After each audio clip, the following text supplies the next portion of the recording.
मित्रों, हम सभी हिंदू धर्म में रामायण की कथाओं से अच्छी तरह से वंचित है। प्रभु श्री राम और माता सीता तथा लक्ष्मण जी के वनवास काटने की कहानी को भी हम सभी बचपन से सुनते आ रहे हैं।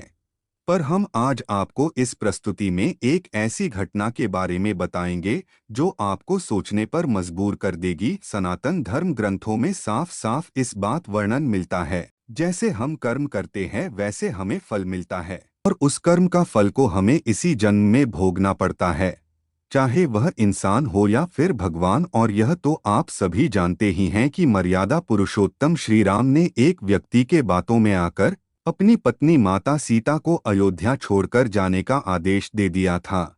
लेकिन मित्रों, क्या आपको पता है कि एक बार माता सीता से भी अनजाने में बहुत बड़ा पाप हो गया था, जिसके कारण माता सीता को गर्भवती हालत में अपने पति श्री राम से दूर जाना पड़ा था। तो मित्रों, आखिर माता सीता से कौन सा पाप हुआ था और वह व्यक्ति कौन था जिसके कारण माता सीता को वन में भटकना पड़ा था?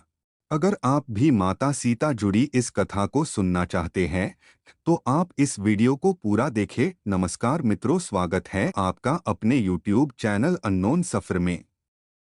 अगर आप इस चैनल पर नए हैं तो हमारे इस चैनल को सब्सक्राइब कर ले। इस चैनल पर आपको ऐसे ही ज्ञानवर्धक जानकारी मिलती रहेगी। तो चलिए मित्रों, आज की इस वीडियो को बिना देरी किए शुरू करते हैं।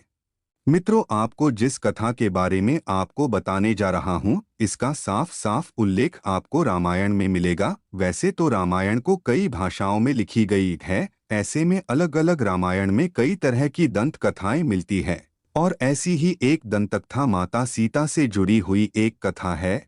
ये त्रेता युग की बात है। उस समय मिथिला नगरी में राजा जनक नाम के राजवंश का राज था। राजा जनक राजवंश के एक ही राजा थे।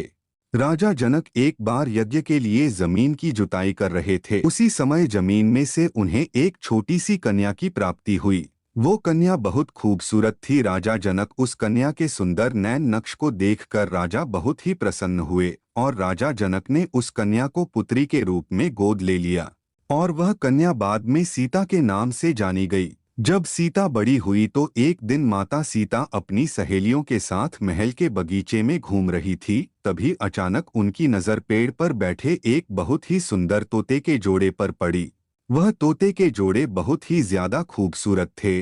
उन तोते के जोड़े में से मादा तोता बोल रही थी कि पृथ्वी पर श्री राम नाम से विख्यात एक बड़े सुंदर राजा होंगे, और उनकी जो महारानी होगी उनका नाम जानकी होगा, तथा श्री राम जानकी देवी के साथ कई वर्षों तक राज करेंगे। धन्य है वो प्रजा और धन्य है वह जानकी देवी जिन्हें प्रभु श्री राम मिलेंगे। माता सीता उन साधारण से तोते के मुख से ये सब बातें सुन रही थी। तब माता सीता को अपने बारे में और जानने की इच्छा हुई, इसलिए अपने महल के पहरेदारों से कहकर माता सीता ने दोनों तोते को एक पिंजरे में कैद लिया।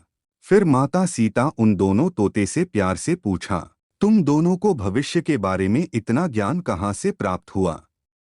तब दोनों तोते बोले, इससे पहले हम ऋषि वाल्मीकि के आश्रम में रहा करते थे, जहाँ रोज श्री राम और सीता के जीवन के बारे में बताया जाता है।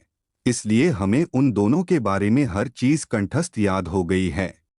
जब माता सीता ने यह सब सुना तो उन्होंने सोचा कि दोनों पक्षी तो बहुत ही सुंदर तथा दिव्य है, क्यों न मैं इन्हें बहला फुसलाकर अपने भविष्य से जुड़ी सारी बातें पूछ लूं। तब माता सीता दोनों तोते से कहती है कि तुम दोनों तो बहुत ही खूबसूरत हो, देखो तुम दोनों बिल्कुल भी मत डरना, तुम्हें मैं कोई नुकसान नहीं पहुंचाऊंगी। बस तुम मुझे ये बताओ कि श्री राम कौन है तथा उनका विवाह जानकी से कैसे होगा। तब दोनों तोते बोलते हैं कि महर्षि वाल्मीकि रामायण नामक एक ग्रंथ लिख रहे हैं, जिसमें उन्होंने बताया है कि महर्षि श्रृंगी के द्वारा किए गए उत्कृष्ट यज्ञ से प्रसन्न होकर भगवान विष्णु मानव शरीर धारण करेंगे और ज्येष्ठ पुत्र के रूप में जन्म लेंगे। जब प्रभु श्री राम बड़े होंगे तब महर्षि विश्वामित्र तथा अपने छोटे भाई लक्ष्मण के साथ हाथ में धनुष लिए मिथिला आएंगे, और वहां शिव जी के धनुष तोड़ेंगे और जानकी से विवाह करेंगे।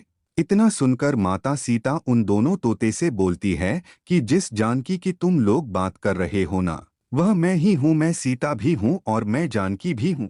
अब तुम दोनों मुझे ये बताओ कि मेरे प्रभु श्री राम दिखने में कैसे हैं, इस पर नर तोता माता सीता से बोलता है कि श्री रामचंद्र का मुख कमल के समान सुंदर है। उनके नेत्र बड़े और खिले हुए हैं तथा उनकी नाक ऊंची और भुजाएं घुटने तक जाती हैं और उनका गला शंख के समान है और उनकी सुंदरता का क्या ही वर्णन करूं, उनके गुणों का बखान तो 100 मुख वाला भी नहीं कर सकता। फिर दोनों तोते एक साथ कहते हैं, माता जानकी आप धन्य हैं जो आपको रघुनाथ जी की पत्नी बनने का सौभाग्य प्राप्त हुआ। आपकी जोड़ी तीनों लोगों में सबसे सुंदर तथा अद्भुत होगी। इतना सुनने के बाद माता सीता उनसे एक और सवाल पूछती है और वह तोते का जोड़ा उनके सवालों का जवाब देता है और इस तरह माता सीता जी सवाल ऊपर सवाल पूछती जाती हैं और वो तोते का जोड़ा जवाब देता जाता है। लेकिन एक समय के बाद दोनों तोतों की बात सुनकर सीता जी के मन में लालच आ गया। तब माता सीता कहती हैं कि तुम दोनों मेरे साथ राजमहल में रहोगे जब तक मेरा विवाह नहीं हो जाता। माता सीता की ये बात सुनकर नर तोता कहता है, मेरी पत्नी गर्भवती है, इसलिए ऐसे समय में उसको जाने दे। हम दोनों एक दूसरे का वियोग सहन नहीं कर सकते, इसलिए आप कृपा करके मेरी पत्नी को जाने दीजिए। लेकिन माता सीता ने नर तोते की बात नहीं मानी। तब मादा तोते ने माता सीता से गिड़गिड़ाते हुए कहा, मैं गर्भवती हूँ, आप मुझ पर तरस खाए मुझे जाने दे, मैं अपने स्थान पर जाकर बच्चे पैदा करूंगी।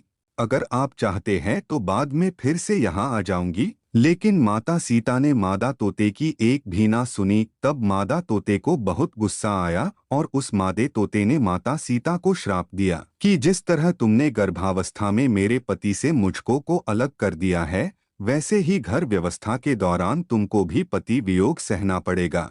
ये कहकर मादा तोता वही अपने प्राण त्याग देती है। जैसे ही मादा तोता अपने प्राण त्यागती है, तब नर तोता माता सीता से कहता है कि तुमने जो कर्म किया है उसकी सजा तुम्हें जरूर मिलेगी और तुम्हें सजा दिलाने के लिए मैं श्री राम की नगरी अयोध्या में इंसान के रूप में जन्म लूंगा और मेरे ही कारण तुम्हें पति के वियोग का दुख भोगना पड़ेगा।